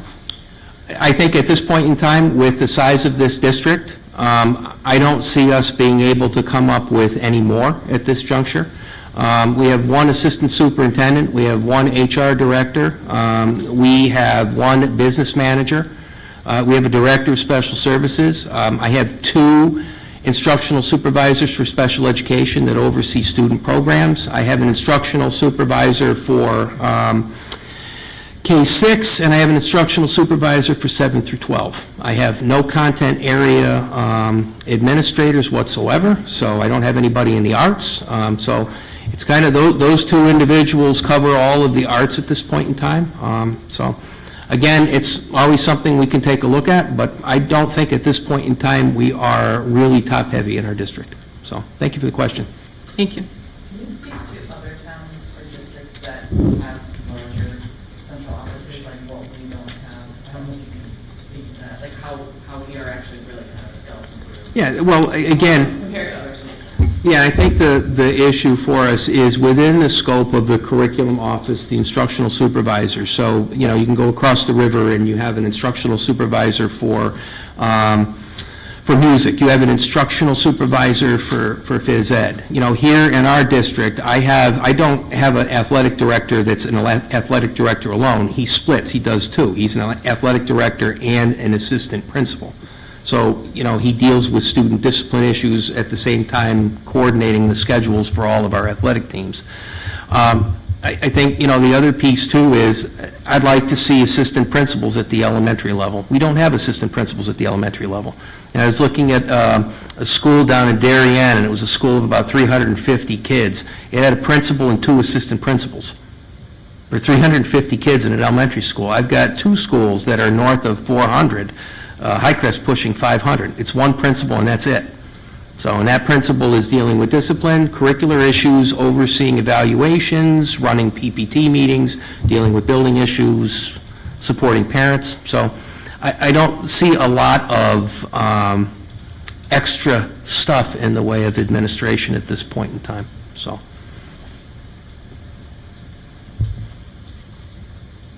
Thank you, Councilor Yeah, Clancy. no, I'm done. Other council questions? I have some. Councilor Carbone, is your hand up? Yes. Yes. Please, Shelley. sorry. Councilor Carbone. Hi. So we've been coming to meetings and doing some town council, Board of Ed stuff together, and I think it's been very informative. And one of the things I want to make sure people are aware of too, that as you're speaking with the legislature, it's so great that you're pushing, and we all need to push them to get funding for us, because as Bobby, you have stated many times, because of the mill rate, because of the bedroom town, because of our tax structure, if you will, we're not getting the funding that other towns have. So every increase, every dollar amount, every position, everything we're talking about is going to directly impact our taxpayers. So that, unfortunately, is a crux, right? It ties our hands and makes this all very painful. I was teasing when I said, we all have champagne tastes and beer budgets, but when it comes to education, it's really difficult to swallow that. So trying to hopefully find some kind of give and take would be amazing. I loved your question about trying to be creative, and it's hard when you're down already to the skeleton to be creative with moving and shuffling, trying to save dollars. So I do appreciate everything you all do for our children. The sheer magnitude of it is immense. But Thank you. I do have some other questions after saying all that. So last year after the budget, did we lose any teachers? Did we lose any staff? As I had mentioned, one of our reading consultants at the middle school, we did not fill that position. That position moved over to the high school. Shifted. It but shifted but over, you didn't because we needed- lose any staff? No, Meaning it's- like you didn't, we funded the budget X amount of dollars, it was not quite your ask. So I just wanted to make sure no one was cut, no one was fired, nobody lost a position after No, that. it was done through attrition. That's one of the things that we try very hard to do. I can tell you with our math interventionists this year, I have 2 that are on one-year contracts. We're already looking at the process of where do they go. Obviously, I have union contracts I need to abide by. Last Tuesday, the Board of Education took the annual action of non-renewing our non-tenure teachers. There are just shy of, I think, just over 70, all told. We're hopeful that once we get the allocation from council, we can rescind as many of those as possible. But again, I think, the challenge this year is with where we are at the budget, I'm going to lose these math interventionists. Somebody is going to end up Somebody's going. I'm hopeful that it will through retirements. That's my next question. yeah, Are you through- expecting, and is there impending retirements, people planning on leaving the school system? Yeah, we've budgeted for approximately 7 retirements at this point in time. I'm not seeing... coming back? I'm not seeing retirements at the elementary level. The retirements have been primarily at the secondary level. And Shelley, they're positions that we'll have to fill. So these are high school positions. So for example, I've got a world language teacher who is going to be retiring, teaching 5 sections of French and Spanish. But they're at a different pay level, right? So hopefully as contracts go, you could bring somebody at a lower... That's it. That is something that we try very hard to do, to recognize savings that way. It depends upon the position. Sometimes there are positions where, like, give you an example, a speech and language pathologist, they are extraordinarily hard to come by. So that may be a position where you're not going to get somebody bachelor's level step 1, because makes sense. as it is, they're coming out with the master's degree. So- Or if you transfer from somebody internally, right, they have to be at that pay grade, is that correct? Right, that higher level? It's going to be, with the union contract, it would be the years of service. So regardless of what content area they teach, it's the years of service and the level of degree that they have. That makes sense, too. So I have a question about the paras. Last year, when we did the budget, that you had several paras allocated their salaries in the budget that you weren't able to fill. You weren't able to fill those positions. So I know I ask this all the time, and I hope Mike doesn't have to get up, but he doesn't have to get up, right? If that money is not allocated for those positions, what happens to that money? Typically, what would happen if we have money left over, it will cover other deficits such as substitutes. One of the things that we've seen, and we've talked about this at the finance subcommittee meetings, we're running over budget on our substitutes, both from staff absence as well as the fact that we are writing a ton of curriculum. We just had our NEAS visit last year, and that was one area of need for us. So, I mean, board members, maybe you can come up with the exact number, but we've brought forward several dozen new curriculum items from the high school and the middle school, as well as our reading programs, so. So that money stays in-house, and you guys can shift it around as you see fit? Correct, right, and we have policy in place, Shelley, if it exceeds a certain amount, that must come before the board for approval. Oh, your board? Mhm, yes. All right, perfect. So getting to the math interventionalist, I'm sorry I have so many questions, I was taking quite a bit of notes. Oh, no worries. Just trying to get all the understanding. So that you knew going into that, and please correct me if I'm wrong, that the ARPA funding was for 3 years for these positions, and that they would be gone at that time. And that was kind of what we all put together, meaning I wasn't on the council at the time, but I'm council now, so I'll take some ownership in that. So between the council and the Board of Education, that was kind of the structure that was put together, knowing that that was going to end. Have you noticed any math scores? I'm always asking for data or data, however you want to say it. Have the scores gone up since they've been involved? Is that something, like, can you show us that this is, I mean, I understand teachers need support, I completely believe they do as well, but take that aside, I'd like to, if you could speak to, the actual math scores education, is this impacting our students' ability in math? Yeah, I see it as impacting our students' ability in math across the board. I think the other challenge that the math interventionists really stepped up for was the process of implementing the illustrative math as we replaced the Go Math because it was no longer being supported. So we embarked upon a year-long pilot program that the math interventionists helped to oversee. In addition to that, they also integrated the thinking classroom. It's a modality of instruction that takes kids out of their seats and puts them up at whiteboards.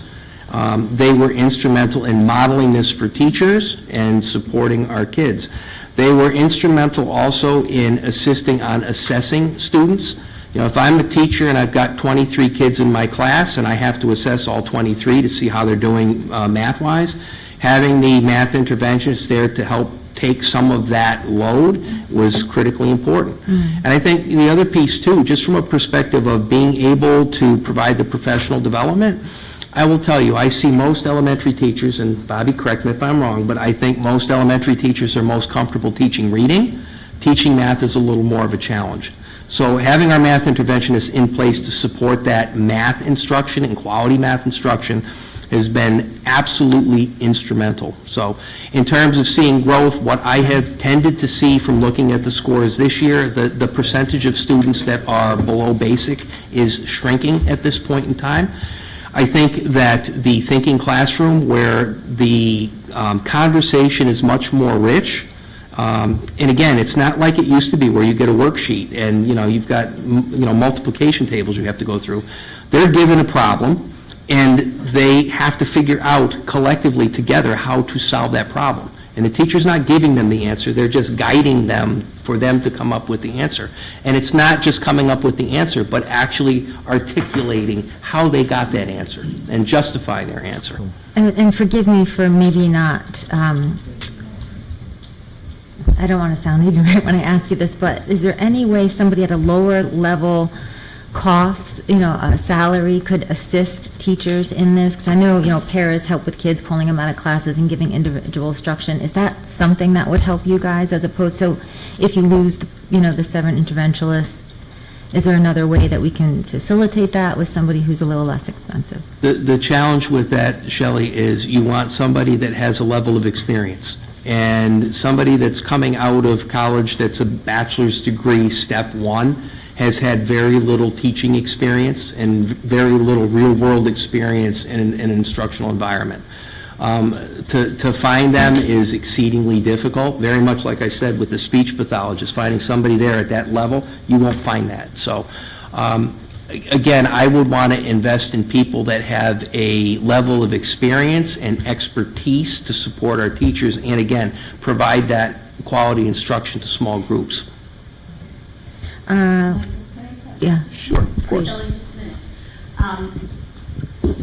We're talking about supporting our kids with teachers or paras or Yes. tutors. Yeah. First of all, years ago, we did have math tutors, and they were taken away. So this was like a gift to get the ESSER funds and to get these tutors in.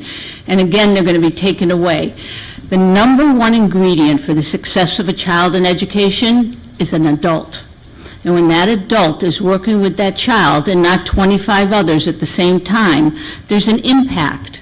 So when you have tutors and you put a price tag on them, and I understand all that, but that person, one-to-one with a child, is making an impact. Our test scores have never been great. I've been disappointed, most people in our system have been disappointed, but we're working it, we're always working it.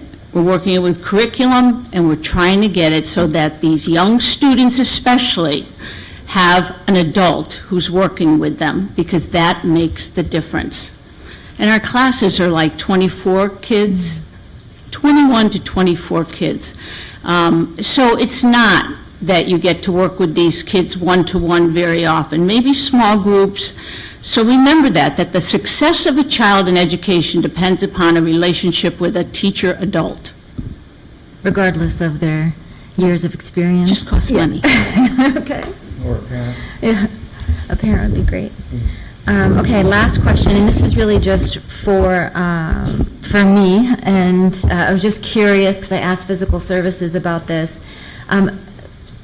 They took over, when they took over the janitorial services, somehow the furniture was included in that, I guess, the equipment in the schools. Is that something that, do you remember when that happened? And I was just curious as to why that happened, that transfer from your budget to Physical Services budget? Yes, the issue with furniture, we used to carry furniture in our budget, and our Director of Operations and Maintenance would typically budget a classroom a year per school to replace for furniture replacement.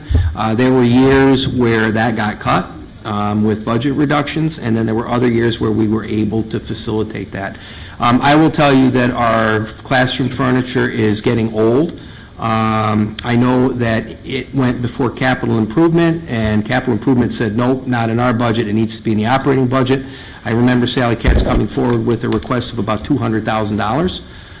At this point in time, the last furniture that I've gotten for our schools has been used stuff from Farmington that came in a couple years ago. I think I remember you saying it was last year, maybe you got some chairs at the end of the budget season or 2 something? years ago. 2 years ago. So I have desks that have outlived their useful life. We have chairs that are broken.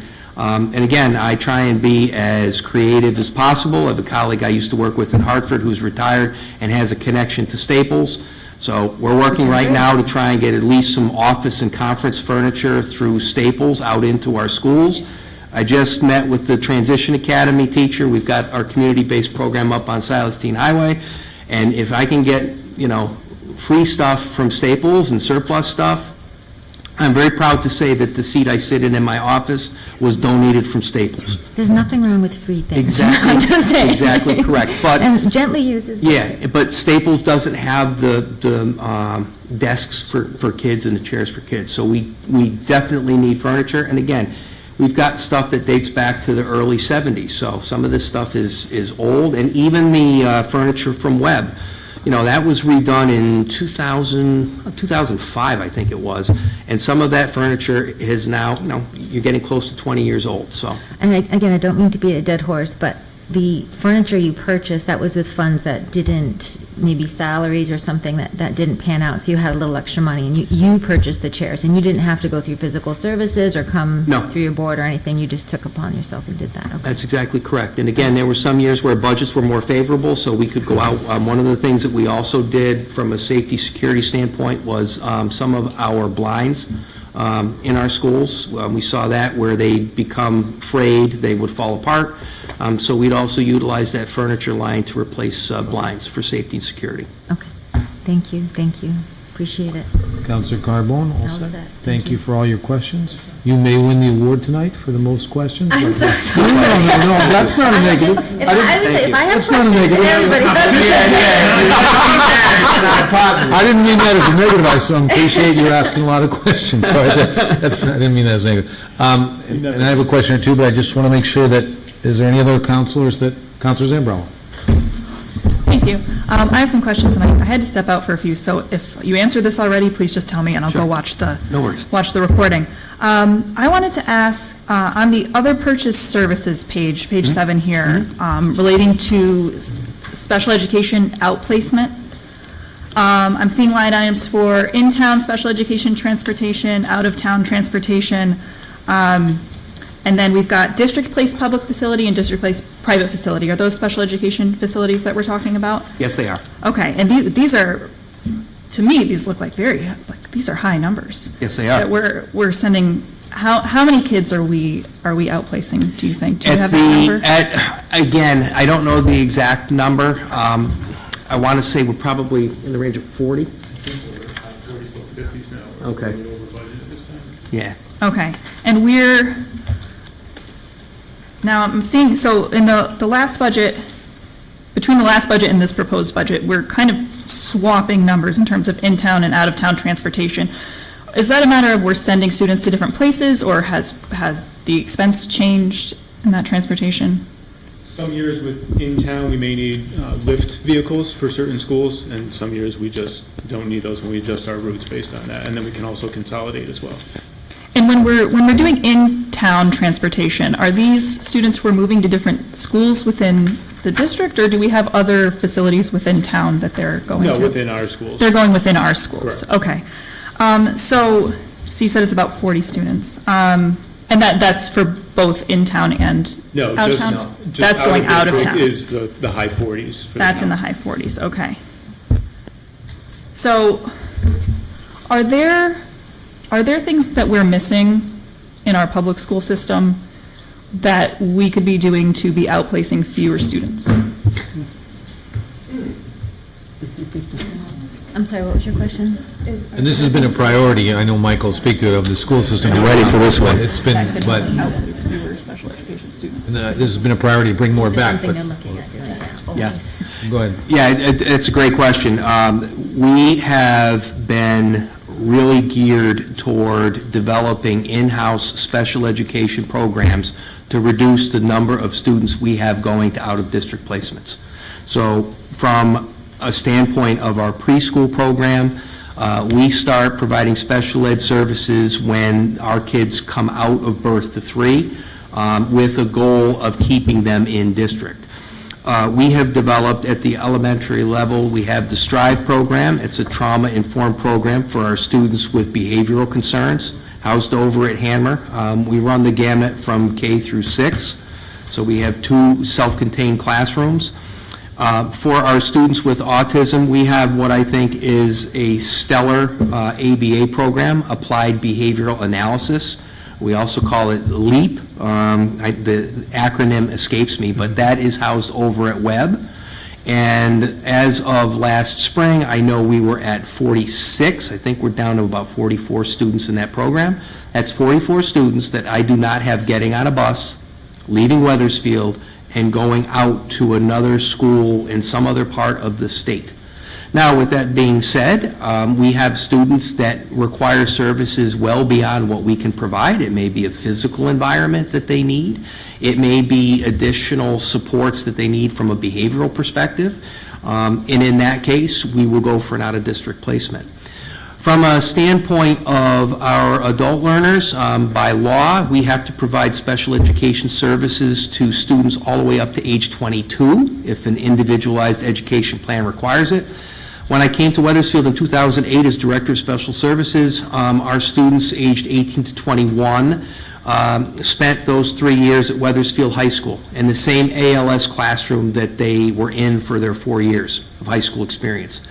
So we found that parents were requesting outplacements to the Farmington Valley program, which is out on the University of Hartford campus in the basement of a dorm. And there was another program down at Wesley in the Middlesex program. So we felt that we could do a better job of coming up with the community program right here in Weathersfield. They got our kids out into the community, got them acclimated to accessing bus routes here in town, got them working in our businesses here in town.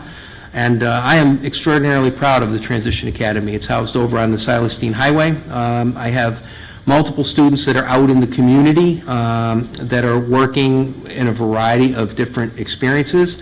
And again, all of those students, I want to say right now at this point in time, we have 9 in that program. Those are 9 students that are not costing us an outplacement. They're connected to our community, or their families are connected to the community, and as they get to age 22, and again, the state changed the law, it went from 21 to 22, As they turn 22, we have staff here in the Weathersfield Public Schools that assist those families with getting those kids into adult services. I think for me, one of the best things I saw last Wednesday, we were up at the state capitol, was seeing one of my Weathersfield Transition Academy graduates there for nonprofit day, there to march. That's exactly what you want. So, very proud of the programs we have. I think, again, with some of our other existing programs, we have the ADP program, it's now called Bridges. We've changed that, so it's our program for high school students that have some behavioral concerns. It's a self-contained program, but those students are mainstreamed into regular ed classrooms wherever they can be. We have our ALS program, Adaptive Living Skills, that's also housed at the high school. And those are for our students that require more intensive supports. So, and then we also run the gamut of speech and language. We have physical therapy, we have occupational therapy, resource support as well. So, very proud of our special ed program. But again, I will tell you, very costly. Yes, yeah. Very costly. Thank you for elaborating on all that. I appreciate it. And as I'm looking back at the budget since 2019, despite, I'm sure, the cost of all of this increasing, we're actually a little bit below what the actual budget was that year for the proposed budget. So would you say, as you're talking about the Transition Academy and these various programs, have you overall seen a decrease in students being outplaced over the last 5 or so years, however long? Yes. No? Yeah, without a doubt. When I was here, there was one point when I was first here where we were probably mid-60s in terms of outplacements. So all of those, transition level students, I had kids going to Farmington Valley, Middlesex, I had kids going down to Chapel Haven and New Haven. And again, even though they were going down there, they were our responsibility, so we still had IEPs and monitored their program. So having the in-house programs, I think even with the LEAP and the ABA program, to keep our students with autism in their district with their typical peers is exactly what students with autism need. And I think, one of the challenges when a student goes to an out-of-district placement, they're not getting that time with non-disabled peers. And what I've also found for those students going to behavioral programs, when they come back, we have some pretty significant academic gaps. So the more kids that we can keep in district, we certainly want to do so. However, I will say, to do it simply to save money would be disingenuous. I have to do what is appropriate for the student, what that individual student needs. So if that student requires a program at, say, River Street School, which is a correct-run school for students with autism, that's what I am bound to do by law. Yep, of course. All right. I think that's it for me now. It gives me a lot to think about, so thank you. Appreciate that. Thank you, Councilor Zambrello. Further council questions or comments? Anybody? I had two, but you had two. What's that? I had two. Just two? But I know you had to go too. Well, I typically go last, so Deputy Mayor, you have the floor. What was the healthcare number that you budgeted when you presented to us the budget? 12%. Oh. Yep. So I'm going to interrupt here because that was one of my questions. Sorry. I didn't get too far, Mayor. No, that's exactly, so that was one of my questions, and this is Matt or Mike O'Neill. So 2 weeks from tonight, we are going to adopt our budget, May 11th. Do we have any updated, now we are budgeting, we already talked about it, at 10% through the town. You've budgeted at 12 for health insurance. Correct. This is why I wanted to follow up, right? The item was. It was funny. Do we have any updated figures, and when do we anticipate as we are getting closer to when we have to finalize our budget?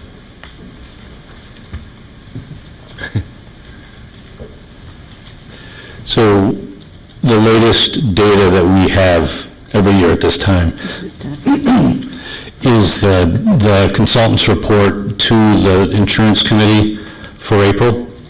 The committee didn't meet last week because they didn't have a quorum, but we do have that report, and I don't recall off the top of my head, but it's significantly less than 10%. It's down around 5% because the experience has been quite good. So we'll have an adjustment for you on both sides, from the 12 to what the number should be. 5-6% potentially.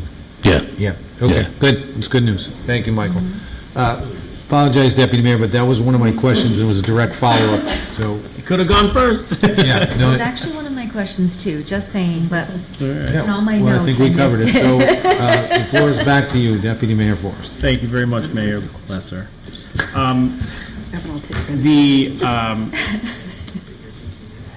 We're obviously contemplating large school constructions projects coming up.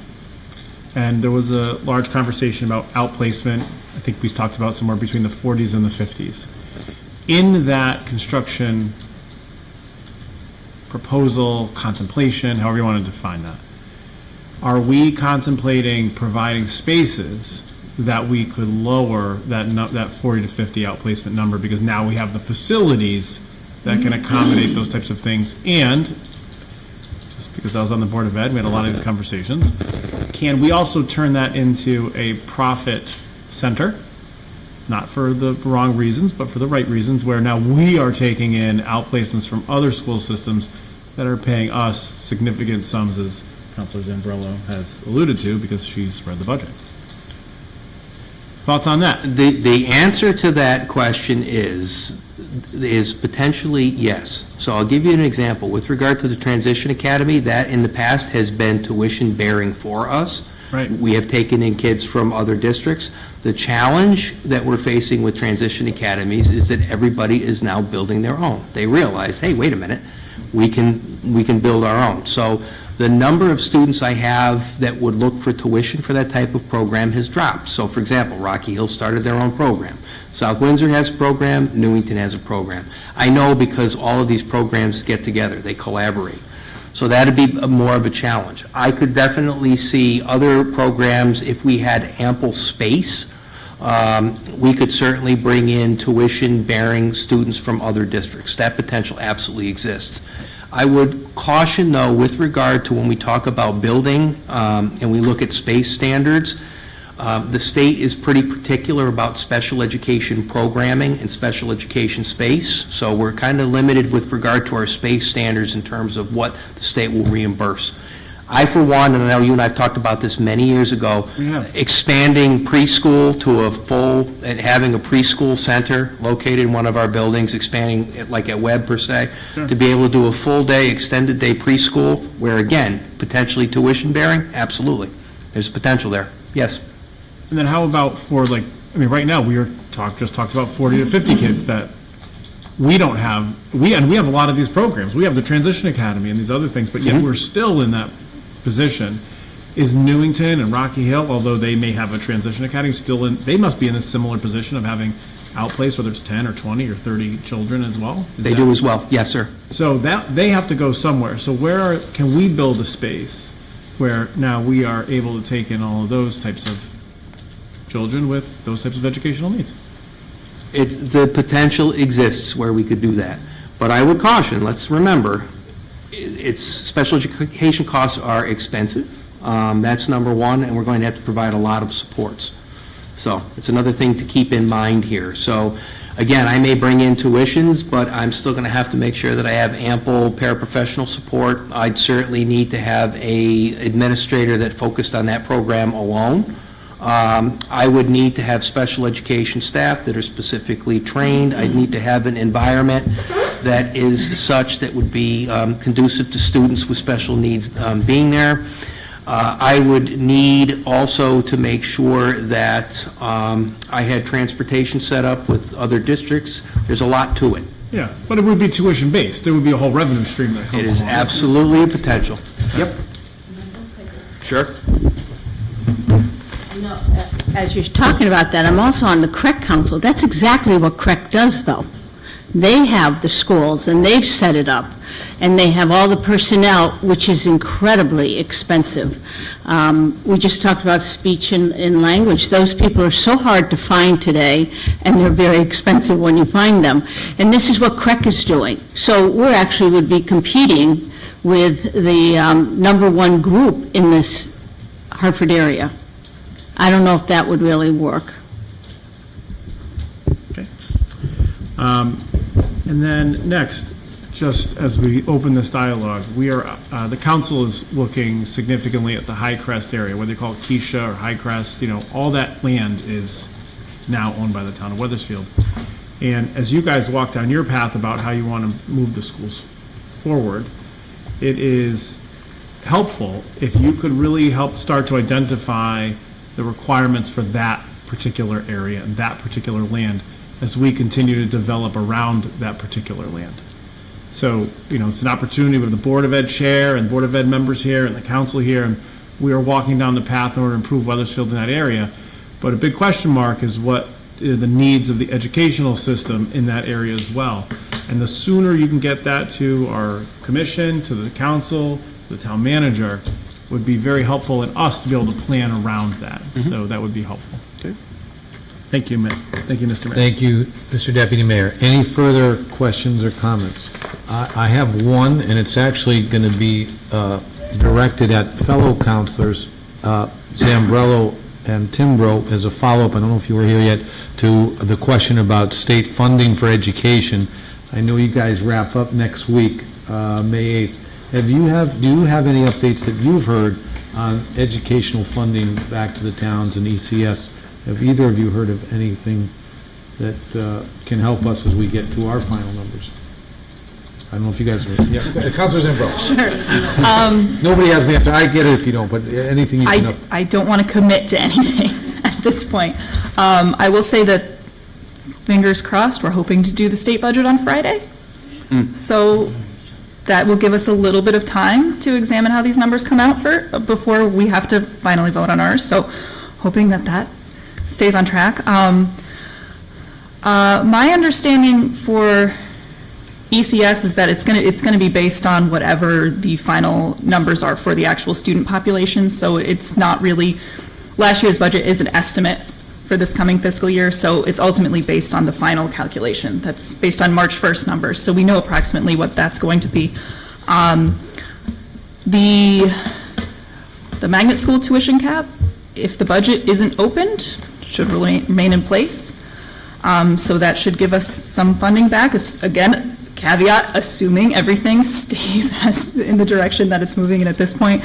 And I will tell you, there's another education funding bill, it's HB 5212, that actually made it through appropriations and would rework the ECS fund to include magnet schools and VOAG programs and all choice programs and get them onto the same sort of need-based formula that public schools the rest of the public school system is funded on right now. And if that passes, it would eliminate the magnet school tuition altogether. So it somehow made it through appropriations. We'll see if it gets called, but there are different, there's different philosophies on how folks want to fund education, and the committee at least is pushing to make things easier on districts and just get everybody on a more equitable formula and to have us stop paying so much tuition. So we will see where that lands. Again, it's 5212, and fingers crossed. It's made it farther than I expected, so. Thanks for that update, Councilor Zambrello. Anything to add, Councilor Timbrow? I mean, I guess the only thing that I would add is there's a lot in limbo right now. It's like very, very vague. But at least from the legislators' standpoint, I know that there are many, more than not, that we're frustrated with the fact that the funding has not been happening. It's like, as you know, statewide, so every legislator is hearing from all their municipalities as they're all going through the budget process. It's the same thing over and over and over, that we were promised a certain amount and we're not getting that amount. So all I can say to kind of add on to what Emily is saying is that it's a very known issue that the legislators do care about, and it'll be interesting, to say the least, how it plays out at the end of the day, but we don't have a ton of, concrete information at this time. Thank you, Councilor Timbrow. I think there was also a bill, and I actually don't know where it is, that was submitted to study the formula, because it seems to be off quite a lot, the ECS formula, so I don't know if that actually made it anywhere. I can double check on that.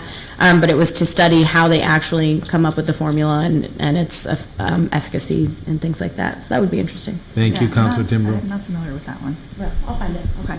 Appreciate both of you, and having you at the Capitol is helpful to us, and hopefully there'll be a budget Friday, so then we could, that could help us do ours. So if there are no other council comments and questions, thank you, everyone, appreciate you being here and all the work you've done on the budget, and we'll be wrapping up in a couple weeks, but to all of you, very, very big thanks, and I'll take a motion to adjourn. Motion to adjourn.